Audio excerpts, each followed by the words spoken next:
Hello, and this lecture will cover what we go through on the second chapter of the course, which is the United States Constitution. All right, I'm going to give a switch over here and share my web browser with you. All right, and there we go. This is our course home screen. I'm not going to go to a PowerPoint or anything like that. This time I'm actually going to look at the Constitution. There is a lot of stuff in this chapter that is historical in nature. It discusses some events, the American Revolution, or actually the protests leading up to the Revolution and the Revolution itself, the creation of the first Constitution, which was the Articles of Confederation, its inadequacies, and eventually our drafting of a new Constitution. And I think it also includes the ratification process of that. But we are going to focus more on the actual Constitution. You can, of course, read that in the textbook, and I want the focus to be a little bit more on the actual subject matter. It is important to get that historical background. A lot of things that we do in our Constitution, even up to the modern changes we put in, still go back to a lot of the philosophical ideas that were thrown around during the Revolutionary era and are extremely important to understand. But again, I want my focus to be, on the Constitution itself for this, since we have a limited time. All right. In the column to the right, click on your lessons and navigate to your second folder. At the bottom, you actually have an assignment to read that Constitution, and you will see the very last item there has that. There is, if you hover over the title U.S. Constitution, that is not a link, but if you look at the very last item in there, there is a link to the Constitution. You do not have to use this one. I just picked this one. It's got some features I like as a web page. You can literally, I'm sure, find 1,000 different web pages with copies of our Constitution on it. There is one in your book in the appendix if you want to use that one. You can no doubt find print versions all over the place as well. They all are the U.S. Constitution, so there's no real change. Most of our focus is going to be on the original text, the core part of it, and not so much the amendments. So we will come back to those other parts at a later date. This is, again, the core of our government, right? This constitutional text here, basically is the foundation for everything we do. So when we get back to the chapters where we break out the individual parts of the government, such as Congress, don't be surprised if we come back and refer back to the Constitution again, because it is so integral to everything we do. Right now, this part up here is basically from the website. When we come down here, this is where see the word preamble. That's the first part of the actual Constitution. And then you can see down here all the way to Article 7, which is ratification. All right, that's the original text. After that, you have the Bill of Rights. That starts our amendments. All right, these are the changes. And if you scroll down, you can see it's got all the way down to 27. All right. Now, as I look up here just before we start, the preamble is basically an introduction. It's somewhat important. There's nothing in there that really has the force of law, but it sets forth what the purposes of our government are. I'm going to go over that a little bit.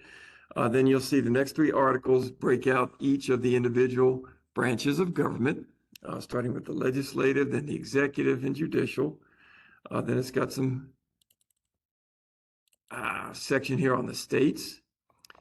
Article 5, it says amendments. What it is the amendment process. How do we make amendments? Right. Article 6, the legal status, broadly speaking. Ratification wraps it up. Some of these we don't have to look at too much. Ratification, for example, was something that was put in place to set a procedure for how it became the law of the land. Once you've ratified it, we really don't have to ratify it again, so it's not really pertinent to the present. But all of these are web links so that you can navigate to them. If you come down later, you can see the Bill of Rights is all together, so you can't navigate individually to Amendment 4, but they have the first 10 grouped together. These, 11 through 19 grouped together so you can go to the individual sections. It's not too hard to find them. That's one of the reasons I like this. It allows you to navigate through it a little easier. I'm going to go to the preamble first. All right. As you can see, it's very short. That's it right there. All right. What this does, number one, is sets who is creating this Constitution. It is we, the people of the United States, in order to form a more perfect union, ... do ordain and establish this Constitution of the United States of America. This is not exactly completely 100% dispositive through history. We've had that question of whether the power of the creation of the United States government was given from the people directly or from the states. All right. But it is clear here that we, the people of the United States, if you skip the part in the middle, do ordain this Constitution, that the Constitution is coming from the people, not from the states specifically. That's not the end of that discussion, as we know, because we had a civil war. If it was that simple, we never would have necessarily had that, at least not on the reasons that this was said that we did. All right. The part in the middle is the reasons we have the government. So we break those down. Number one, in order to form a more perfect union, in other words, to consolidate the union between the states and to perfect it is more, right, to bring them closer together, not to create a perfect in a sense of without defect, right? But beyond that, these are all things that every government does. So stating these is nothing new. Establish justice, ensure domestic tranquility to keep peace in our borders, provide for the common defense to defend from enemies, whether they're external or internal. This one, people often forget. They say the government was not designed to, do things like Social Security and food stamps, but you'll see we do have a purpose stated here to promote the general welfare of the people. Now, that doesn't mean welfare programs. That means the welfare of the people. So that could include things like our FDA that keeps us from, being poisoned in our food most of the time anyway. Right. Now, after this is the one that was actually revolutionary. You will not find another country in the history of the world before this who had any concept that you had rights as individuals that the government could not interfere with. And that was extremely revolutionary at the time. You will find, if you go through history, discussion of rights as Roman citizens and so forth. If you've, been taken to church, you may have noticed that Paul, appealed to the emperor because he had rights as a Roman citizen. But the idea of rights historically has been that they come from the government, right? This was what was different, that you have rights that exist already and that the government can't take them away. This is also one of the purposes of our government, is to protect us, to secure the blessings of liberty to ourselves, that generation that wrote it, and our posterity, us and future generations. All right. So just to understand that one little phrase is really what is, really world changing. It was, if you go throughout the world now, the concept of rights, right, has completely changed over the course of the past couple hundred years or so. And it starts really with us. It doesn't take long. It's not like, French Revolution, early phases at least have the same concepts. And it's not like we necessarily don't do this. The French Revolution does not happen. It may still very well have happened and had those ideas because they actually come from, philosophers and so forth from the Enlightenment. But what is important is that we are, in fact, the ones who did it. All right, now, from there, we're going to go through the next three articles. Now, if you've taken a look at your midterm overview already, you will know that your question is about checks and balances, which, again, do not confuse that with what is usually taught which is that this term is interchangeable with separation of powers. It's actually the opposite of that. We have the legislator having kind of executive power and ability to take some of that power from the president. You know, the president has some legislative power, right? So that those individual branches can't get out of hand, so that they can stop each of the branches from doing things.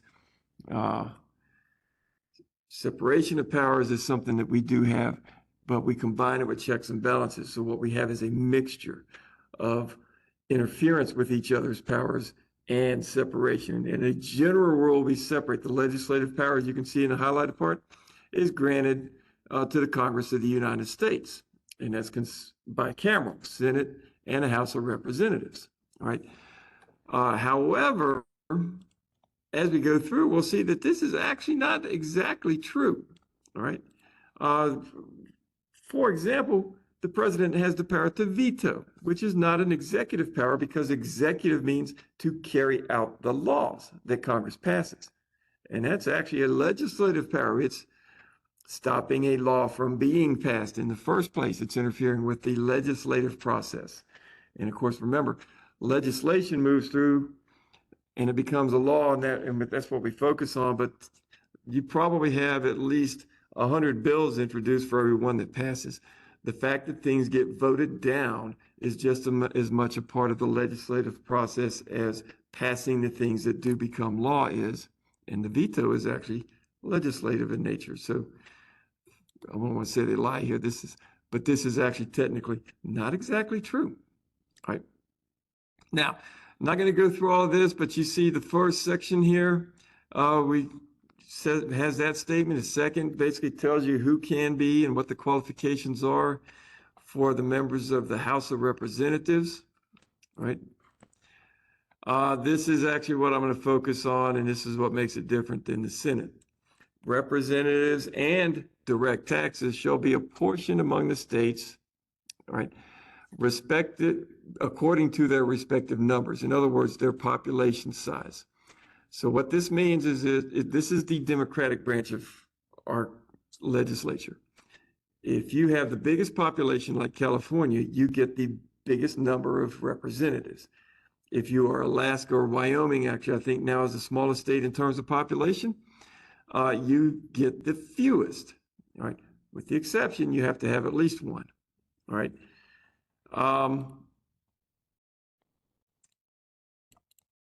Section 3 covers the Senate, which is different. All right, if you go back to the historical stuff, again, you'll see why we have both of these. One was because of disputes between large and small states and not wanting to be overrun by each other. But the Senate is based on equal representation across the states. That's very undemocratic. That means you got 2 votes out of 100, right? If you've got 100,000 people, you got fewer people than what live in Hall County, which is, I believe, last time I checked the case in Wyoming. And then Georgia, which has 10 million people, gets the same power. So that's very undemocratic. You give as much power to 100,000 people as you do to 10 million, or in the case of California, maybe 20 million people. That's undemocratic. But this is equal in the sense that every state gets exactly 2. Now, the few things in here, all right, number one, that these are elected now by the people, but there's a reference in here, there's a note. This is another reason why I like this version. It makes these little notes and tells you what changed the parts. You used to elect these through the state legislature. Now, of course, the people vote for them directly, and that's because of the 17th Amendment. Again, it gives you the requirements, right? This is actually bringing in the executive. This is one of those checks that the executive has, and it's actually legislative in nature. The vice president is the president of the Senate and normally has no vote. All right. What that means is the vice president directs which bill comes up, who gets to speak on it. It's your turn to, voice your opinion, your turn to voice. It's time to call for the vote and those type of things. However, if there is an equal division, it's 50-50, then the vice president does get to actually vote. If you know that right now, Kamala Harris is our current vice president as of the time of this recording, and she has actually set a record for having the most tie-breaking votes of any vice president in our history, at least based, and I think that's including several that have had 2 full terms already. She's at this time not finished with the first one. All right. That's actually because our Senate is so close, not for any other reason specifically, except that it's very close to 50-50 based on party lines, and everybody is pretty much voting along party lines now.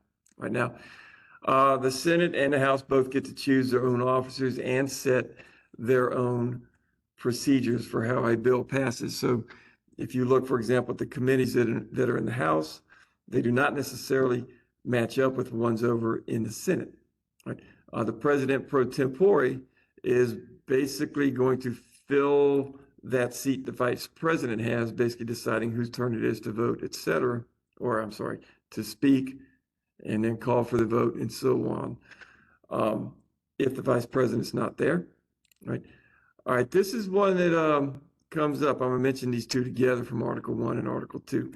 The House impeaches the president, and that is not kicking the person out of office. That is basically analogous to what we have in the criminal justice system of either a grand jury, or most states will just have a judicial hearing where you have somebody who comes up after the police arrest someone and says, okay, I'm going to look at the evidence. If you assume everything the prosecution has is actually correct and true, then a person could find this individual guilty of the crime. That's all it says, that there's enough evidence that this person might be guilty. All right. So you don't have a trial and kick the person out. There, you go over to the Senate, and the Senate has the power to actually do the trial. They're the ones who determine whether the president stays in office or gets kicked out. You can actually apparently even find a person guilty and not kick them out. Actually, Bill Clinton was actually, honestly, he was guilty of what he was charged with. He lied under oath, which was perjury.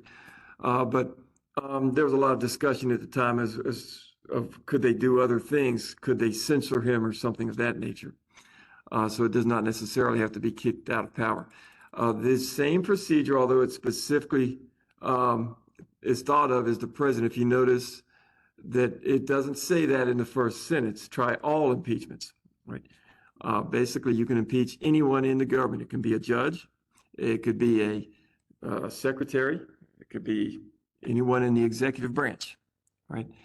The next phrase is about the president. And notice this one is different too. The president's tried, the Chief Justice actually comes in and presides over the trial. All the other impeachments, that doesn't happen.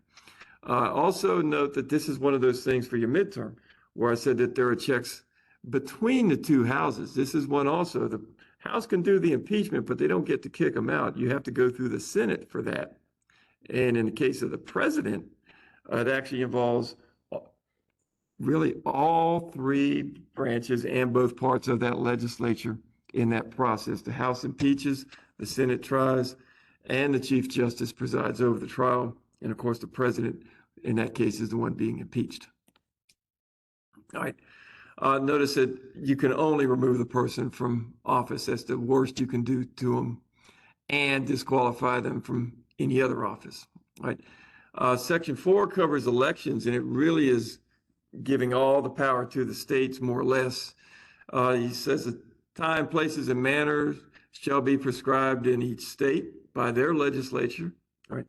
But Congress may at any time by law alter such regulations, which we've done so that we know we now have all those elections on the first Tuesday in November. All right. Except as the places of choosing senators, that's also been altered by the amendment, because now that's the same as the others. All right. Now, notice also Congress shall assemble at least once every year, and gives you the date. All right. Notice that there's a change on that as well. All right. That actually seems like it's unimportant. It actually is, because what happened in England at the start of their Civil War was that the king decided to just run the country, and raise taxes on his own, which was supposed to be something Parliament did, but the way he got around that was to just not call Parliament. In England, the king had to call the Parliament to session, so he just left, 10 years, he just didn't call them. So this ensures that by law, the Congress gets together so that the president can't just decide, I'm not going to call them and I'm just going to run things on my own and basically get rid of their influence. All right. Section 5, each house should be the judge of the elections. Basically, you get elected. That's not the end of it. You have to go into the Congress, and each house, if you're in the Senate, it's the senators only who look at your qualifications and say you either were legitimately or not legitimately elected, and then the House does the same things. Again, they all both make their own rules of proceedings and punish their own members. This is a check and balance. They keep a journal of their proceedings. Literally every speech that is given in Congress is recorded unless it involves something that you obviously can't put in print for the public, such as matters that are top secure, national security and top secret information is discussed. Sometimes if you're discussing, like, say, contracts with government vendors and there are trade secrets, they can't bring up things like that. But everything else gets put in to the congressional record, which is that journal. They're actually combined, so that there's not two separate journals, but everything in both houses is kept and then they're put into that record, all right, including the votes. Why is this important? This is not a check and balance between the branches per se. What this is one of those checks where you have to apprise the people of how you voted so that they can decide whether or not to kick you out or not. All right. Section 6 is about pay. We won't really go into that. Section 7. Again, this is one of those that is a check and balance between the two. At the start, all bills for raising revenue, that means taxes primarily, have to start in the House. You cannot decide, hey, we want to come up with a new tax on the people in the Senate. You can come up with the idea, but you've got to get somebody in the House to introduce it for you. Right? But it is still a bicameral process. It has to start in the House, but the Senate does have to agree to it. Right? Then this second paragraph talks about something we've already mentioned, which is the veto. One thing I should mention here, there's two ways the president can veto a bill. He can just veto a bill. If he does that, all right, well, actually, I should mention, first of all, he can sign it and approve it. If he doesn't,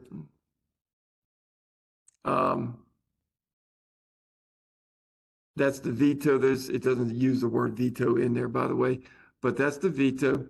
And here we go. You go through Congress again, and if 2/3 decide to overturn the veto, it still becomes law. Right? There's another way of vetoing a law, which is different. You don't really get the chance to overturn that veto either. Basically, what it means is the last day of Congress, you pass a bill, it goes to the president. If he just sits on it and does not sign it, normally that just becomes a law. All right, he basically loses his input. But if Congress is adjourned and he doesn't sign it, it dies. It does not become law. So it's called a pocket veto. All right, it's not a formal veto. Since Congress is not in session, they can't get together to override it. So what you have to do is basically start the whole thing over again in the next session. All right. All right. Now, after that, Section 8, this is the important part. One of the points on your midterm is to mention that the delegation or enumeration of powers in and of itself is a check and balance on Congress, and you have to discuss how that works. All right. This is a new concept that government is actually limited and just can't do anything they want to. So Section 8 delegates, which means you give to Congress the power, you delegate to Congress the power, or you'll see enumerates, the Constitution enumerates those powers. They basically mean the same thing. Delegate, it gives it to them. Enumerated just means it lists them like a bullet point. They're numbered, right? Like bullet numbers on a document. Now, the way this operates as a check is if the power is not there, Congress can't do anything about it. So what you have when a government can just basically regulate everything, that is called the police power. And the Congress does not have that. The police power resides with the states. That's why, for example, if Congress passed a law and said murder is going to be a crime, a federal felony, that would be unconstitutional because they do not have the power to do that. There is no power in this list, right, that gives them the authority to make a general provision such as making murder a crime. Right now, what they can do is, for example, you can,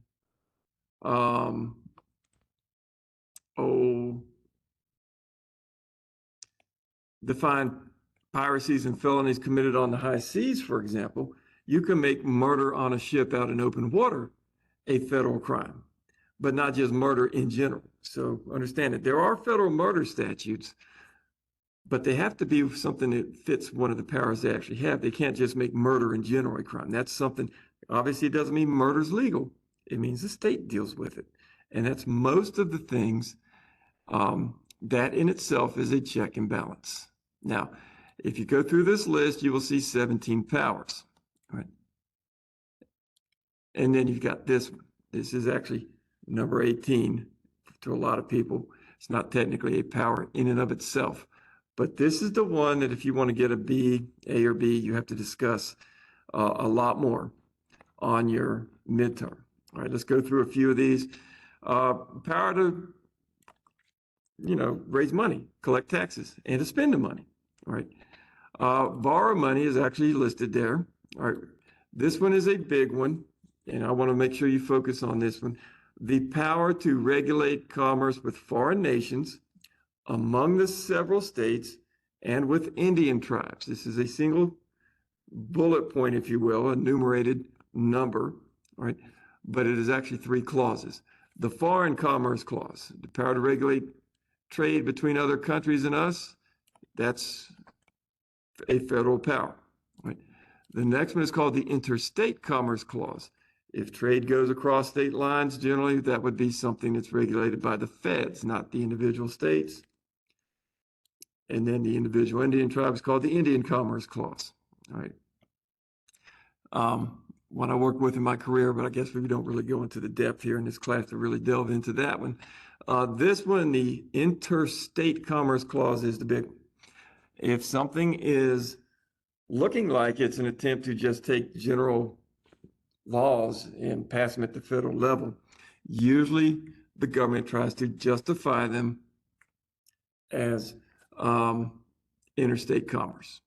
So, for example, the Civil Rights Act bans discrimination in public accommodations. In other words, if there's a restaurant that wants to, like in segregation, when that law was passed, would make African Americans go to a takeout window in the back and couldn't sit in their actual restaurant with white people, that was banned. Well, you don't see anything that really specifically gives them the power to regulate racial regulations. What you do is you define that under interstate commerce, right? And same thing for hotels and all the other public accommodations. If there are some businesses, by the way, that are not involved in interstate commerce that are exempted from the Civil Rights Act. So they're very few. Today, this includes, because basically, think about it, you might think, well, a restaurant probably just serves people, but anybody who's driving on the interstate can stop in your restaurant. So you probably have interstate customers all the time. But the big thing is that you get your supplies, you order stuff. You might want to locally source as much as possible, but chances are you have to get something. If it's not the food, you had to order the furniture and order that out of state. So that puts you in interstate commerce. All right, another big one today, one of our bigger issues is immigration. That is completely up to Congress in terms of establishing rules of naturalization. Right. You see it also kind of put this in the same bullet, but they also are the ones who make the bankruptcy rules. Now, why those two go together, I'm not exactly sure, but it was at the time. The power to coin money and regulate the value thereof. to fix the standards of weights and measures. You may not know this, but there was a point where the states printed their own money. As you might imagine, it's basically worthless if you cross state lines. You can have $50 from Georgia and go to South Carolina, and people are not going to accept that. Having a common currency that's used throughout the United States is a linchpin to our economy. All right. Weights and measures seems like it would be the same. A pound is a pound, but actually a pound isn't a pound. A pound in Georgia used to be maybe heavier than a pound in South Carolina. It was not until, believe it or not, John Quincy Adams was Secretary of State that we actually standardized those across the whole United States, right? This one I want to highlight because I use it as an example for the last one. The power to print money was the first one. The power to punish counterfeiting of securities in the coin, right, basically counterfeiting money and a lot of other things. Actually, you could counterfeit bonds, for example, but you got the power to punish people for doing that. All right. Keep that one in mind. I'm going to come back to it. All the rest of them you can see, I'll let you read through the list, but they're usually ones that make sense. This last one is the one that allows you to stretch this, because if you limit these, and you'll see that it actually doesn't let you do all that much, and maybe not even anything. All right, so for example, you also have this clause, which is called the elastic clause because it stretches the other powers. It's also called the necessary and proper clause because, as you can see, the wording's in there. It's also sometimes called the implied powers clause because, if you remember from the Bank of the United States discussion, or if you should be working on that this week anyway, Hamilton and Jefferson had a debate over the meaning of this. This is the core of most of our political discussions, right? Implied powers means that there are some powers that just because you're a government, you kind of have to do anything. So it may not state them, but they are actually there that the government can use them. And this basically just reinforces and makes that statement that those implied powers do exist.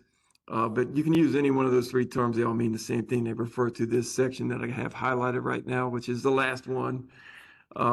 Congress has the power to make all laws necessary and proper for carrying into execution the foregoing powers. So in other words, there's a list of 17 powers there. And then this is 18 and says we'll also have the power to do anything we need to actually do the other 17. All right. What do I mean by that? Well, let's see.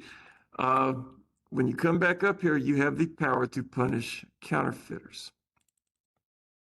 This is the one I use an example.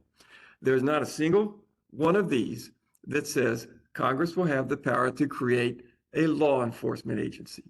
All right. So if you read this as Jefferson did, which is that it has to absolutely be here. All right. Then what that means is you can't have a law enforcement agency that goes around and catches counterfeiters. All right. If you don't know which one that is actually the Secret Service. All right. That's their purpose. All right. The idea here then is that you can punish these guys, but how are you going to punish them if you can't even catch them? Also in there, you don't see any power listed that says the federal government will have the power to say, build a prison or build any building, really, for that matter. All right. So, well, I guess except for the next one, it says you can establish post offices. So I guess theoretically that would include the power to build them, but there's nothing that says you can build a prison. Well, that's a necessary and proper power for carrying out the power to punish counterfeiters. If you're going to punish them, you have to have the power to do something to actually do that. So you have to have the power to build a prison, because otherwise, how are you going to punish them? You probably don't want to execute every counterfeiter, right? So you have to have the power to build a prison. You have to have the power to create the Secret Service to catch them. There's a lot of these things where you can kind of see where you have to have the power to do some other stuff. And even the most restrictive people kind of acknowledge that you can't punish counterfeiters if you can't arrest them. You can't arrest them if you don't have a law enforcement agency. All right. So basically that is something there. Now in your midterm again, remember we have the Bank of the United States that is actually two documents. It contains both Hamilton and Jefferson's views on the necessary and proper clause and whether it allowed us to create a Bank of the United States, right? That is something that you should include and work into your discussions. The two viewpoints, both of them should be worked in to your discussion on your midterm. We also have a Prince versus United States case, which moves into the next chapter on federalism, but that kind of has some bearing too, and also comes from, because the theory is if you stretch these powers more, what you have to do is take those powers from someone else, which is the states or the people, right? And then if you restrict this, that means the power to do something goes back to the states or the people. Now, that's one thing that's important, because most people look at the federalism argument as being between the states and the government, which is the real definition of it. But you got to remember in our system that there are actually three players. There's the state government, there's the federal government, and then there's the people. What do I mean by that? Well, so for example, if we have the power to punish counterfeiters, but not the power, but we restrict this so much so that you can't build a prison, that means what you have to turn to is what we had under the Articles of Confederation. You expect the states to enforce that for you. Okay, we're going to find this person guilty. We're going to send him and let the states put him in prison, perhaps. All right. But many things, neither one can do now. So that comes to, say, for example, your freedom of speech. Congress wants to pass a law that says you cannot get out and give speeches in support of fill in the blank, whatever, right? Well, if you take the power to regulate it away from the federal government, then you give it to the states theoretically. So that means, okay, the federal government can't, ban speeches on, say, pro-Marxist doctrine, but the states can. Well, then we add in the third player there, that's the people. And the way the people's power comes in is through our rights. So we passed the First Amendment that says you have freedom of speech, and then Congress is what it says, but then we passed later the 14th Amendment, which extends that to the states as well. So now neither the states nor the federal government can prevent you from giving pro-communist speeches. So that's what I mean when you got the third player. Sometimes the people keep those powers to themselves, and there is no third party that can, take away your right to give a speech on a subject. All right. Section 9, there's some language in here. That's really the core of it. This actually relates to the slave trade, so it's really not in effect anymore. All right. I'll let you read through most of the rest of Article 1. Section 10 has some powers listed. These are ones that, if you give these powers to Congress, then, it might be that the states can also regulate them as long as it doesn't conflict. But this section takes those away from the states, so they can never do it. It's always got to be from the government at the federal level. All right. If we go back to Section 9, a few things I will mention. I mentioned we got the Bill of Rights, of course, and that's where we think of our rights as being, and not from the original Constitution, but there are some that are in existence in the original Constitution. Number one, the privilege of a writ of habeas corpus. You have access to that except in rebellion or invasion. All right. What is a writ of habeas corpus? That means if you get arrested and thrown in jail, they have to charge you with something. What would happen in England is you get thrown in jail and you just sit there forever. All right. Well, and the easiest way to do that was because they knew maybe you didn't commit a crime, was that they didn't charge you with anything. So if you get the police throwing you in jail now, you can apply for a writ of habeas corpus, and what that means is that writ is sent to the courts. The judge calls you up, and then the government has to give a satisfactory answer for why you were there. They have to have a legitimate reason for keeping you there, or you're let go. All right. The next one actually has two in it. Ex post facto is one that most people understand. That basically means if you pass a law it only applies to that point forward in time. So in other words, if, even if you killed someone today and there was no murder statute, they make murder a crime tomorrow, they could not charge you for murder because there was no murder law when you did the action. They could charge anybody who kills someone after that law, but not before. All right, a bill of attainder is basically something that's a little bit more alien to us. We don't really see that, but what that is basically you take away the judge's powers, essentially, the judicial branch. Normally, like let's say you were charged with treason, you'd have to be passing a law that says what treason is. Then, of course, the executive, somebody arrests you and charges you, and then, of course, you have a trial, and a jury determines your guilt, the judge determines your punishment. Well, a bill of attainder skips all that, and it basically really takes the power away from the judiciary by passing a law that says you are a traitor. So it doesn't say, this is the law of treason, you have to do X, Y, and Z to be considered a traitor. They basically just pass the law and say, skip all that, this guy's a traitor no matter what, and, catch him, execute him. We don't allow that. All right. And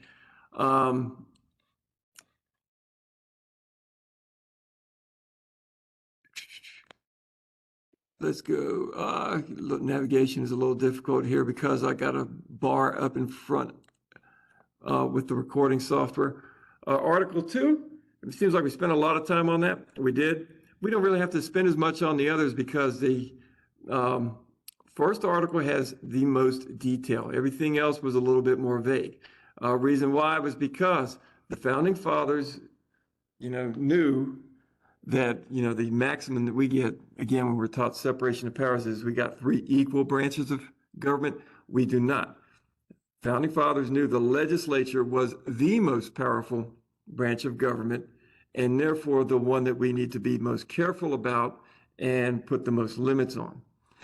The president doesn't have as many limits. It says the executive power will be vested in the president of the United States, gives his term, etc. Gives you the election method with the electors. We did see that he has the power to veto a law, which is basically in the first article, right? It really doesn't go that much into his specific powers or how he executes laws, though. The reason being was, one, they were less concerned because the president can't do anything unless Congress passes a law for a president to enforce, but also because they kind of recognized that the president probably needed a greater amount of flexibility to deal with issues as they arise. Congress passes laws, but the president has to react to circumstances as they happen. Like if Pearl Harbor is bombed, he has to do something that day, right? And doesn't have the time and luxury to go through as much of a procedure, and he's given a little bit more latitude in doing so, right? When we come down here, we will see that the person does have to be a natural-born citizen. It was not the case at the beginning, but the people who would have been eligible who weren't natural-born citizens would all have perished long ago, right? We do have the provision that if he dies, resigns, anything like that, that the vice president kind of takes over. It was somewhat vague, and this kind of tells you, it's when we had that first happen, William Henry Harrison died in office after about a month. John Tyler was the vice president and basically said, okay, I'm the president now, right? But that was actually a question. Okay, that most people today accept it like it's of course, and actually would actually because of the 25th Amendment, but even by the time we get to FDR and JFK, people don't question that. Even Abraham Lincoln, nobody questioned that Andrew Johnson takes over because William Henry Harrison and what happened there. Basically, John Tyler said, I'm the president. There were a bunch of people who disputed that, saying that he takes over the duties, but, the secretaries run the departments the way they see fit and don't answer to him. So he's basically just signing off on their work and doesn't have any real authority. Nobody really pushed that except for the secretaries, of course. But there were a lot of people who said, okay, the president fills, but we didn't pick this guy to run the country. So he fills the job because you have to have somebody doing it. And we should have a special election and pick a replacement full time. But since they couldn't get the political will and John Tyler just sat through the term, we now accept that that's what happens. And of course, we actually codify that in the Constitution with the 25th Amendment eventually after Roosevelt's term, right? President serves as the commander-in-chief of the military, Army and Navy back then. Of course, there wasn't an Air Force at the time. He can ask his departments to give written opinions and stuff of that nature. This is one of the ones that is spelled out. He gets to make treaties, right?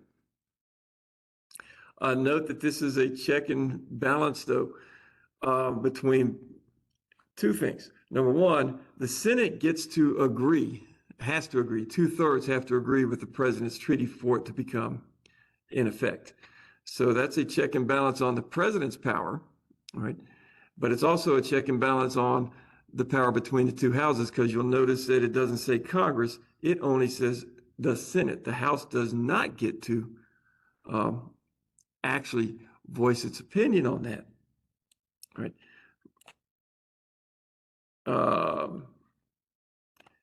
Section 3, he shall from time give Congress information on the State of the Union.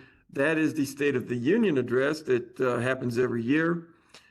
Today, it is always done by the president in person in the congressional chambers in front of both houses, and the Supreme Court usually sits in as well, right?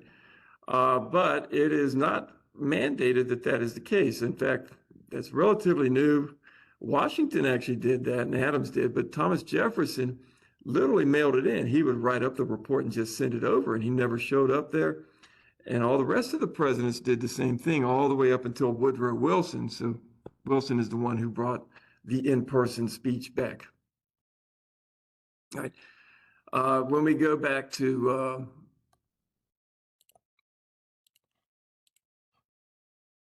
Article 3, this one is even shorter, as you can see. It doesn't say much. What it says is we'll have the judicial power in a Supreme Court and other courts that Congress may establish. This is, again, one of those checks and balances. You do have to have a Supreme Court. That's mandated by the Constitution. But all the other courts, Congress creates and decides whether we have them or not. Congress also sets the number of people on the Supreme Court, so we have to have one, but Congress can control how many people are on it. Right? Judicial power extends to all cases arising under the Constitution, treaties, U.S. laws. Right? There are some rare cases. We don't really have to focus on these, but all of these are what we call original jurisdiction, meaning you go to the Supreme Court if you're, for example, their public minister or counsel, and they hear the case from the start, and that's it. Every other case, all right, you have another, trial at a lower court, and you only get to the Supreme Court by appeal, right?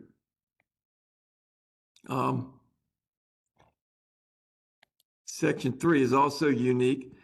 Treason is the only crime that is defined by the Constitution, right? And it's specific. Treason against the U.S. shall consist only in levying war against them or adhering to their enemies, giving them aid and comfort, and then no person shall be convicted of treason unless on the testimony of 2 witnesses to the same overt act or, of course, a confession, right?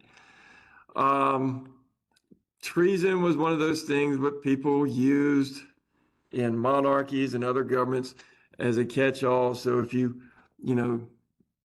said the king is an ass, that's treason, right? This one defines it so that you actually have to do something that is really betraying the country itself. And then you have to have a strong evidence. You have to have 2 people seeing the same exact act, unless the person, of course, confesses, right? The next one is also something that's unusual.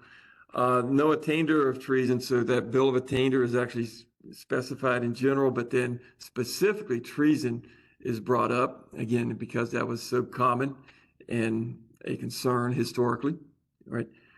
But then you'll see this other phrase, treason shall not work a corruption of blood or forfeiture except during the life of the person, right? What happens there is if you were convicted of treason and you owned a bunch of property, right?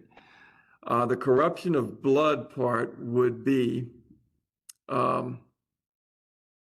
maybe that you punish the person who committed treason, which we would all agree should happen. But then you also take it out on the rest of the family. So we're going to execute this guy for committing treason, and then we're going to kill all his kids. Or we'll take his land and take all of his entire family's lands to dispossession. The idea being if one of them does it, then the whole family must be corrupt. So that's what I mean by corruption of blood. All right.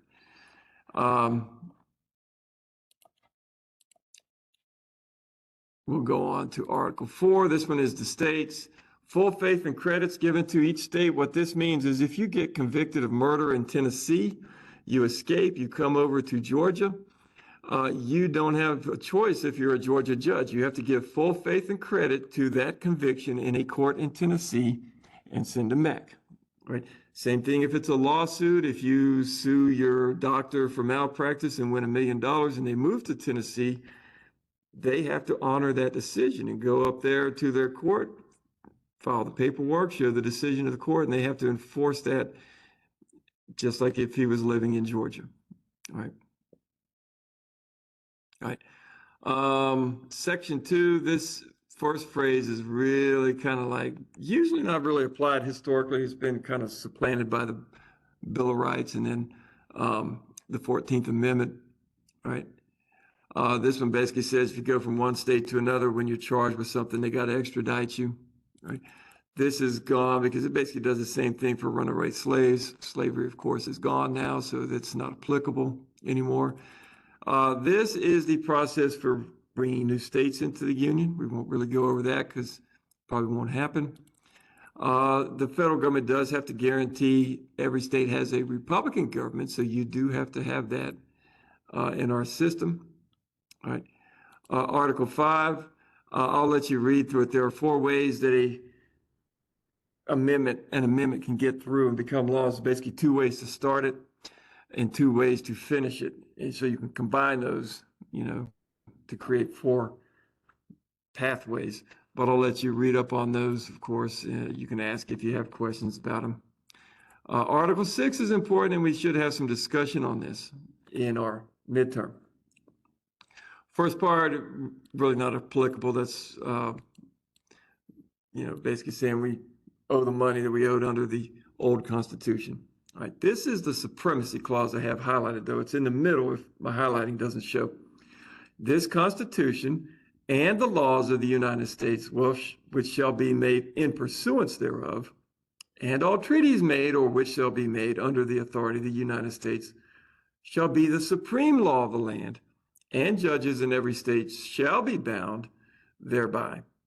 And anything in the Constitution or laws of any state to the contrary notwithstanding. What does that mean? Well, if you pass a law at the federal level and a state passes a law that, because they don't like it, disagrees with it, then what happens is the federal law has to win. This phrase, the judges in every state, so judges in every state, the state judges, not just the federal judges, are obligated to give supremacy to the federal laws. Now, again, you remember this is tied up in that section where you talk about the delegation of powers. You delegate powers that limits the government because they can only do those things necessary and proper. You can stretch those powers out. Supremacy clause says, well, if you read this, you might come to the idea that, well, hey, anything we pass becomes the supreme law of the land, so the necessary and proper clause can actually extend to make us, take all the powers away from the states. But that is not the case. You have to understand the balance between these things. Delegation does limit. And yes, the elastic clause does stretch. Supremacy clause does say the federal law is supreme, but you have to note a few things. Number one, it doesn't say the laws of the United States shall be the supreme law of the land. It says the laws of the United States which shall made in pursuance thereof, meaning the Constitution, shall be the supreme law of the land.